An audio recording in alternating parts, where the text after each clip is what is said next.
What else, guys? Dito ako guys sa pakain ng halo-halo. Kung hindi nyo ako Kamstorbo talaga itong ubo ko. Hindi ko nga alam kung bakit. Pupunta ko ng hospital, bibigyan nila ako ng gamot. Good for 1 week lang. Yung ubo ko bibitin-bitin. Mawawala na sana, tapos to be continue ulit, kakainis. Ayun, dito ako guys. Kung saan ako magaliwaliw. Kakain ako ng halo-halo. Para naman kompleto ang araw kapag may halo-halo, diba? Ayun.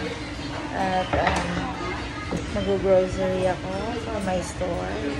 Tapos uuwi. Ayun, ganda yung buhay ko. Simple lang. Simple lang pero rock din. Ayun, yun lang guys. Bye. God bless.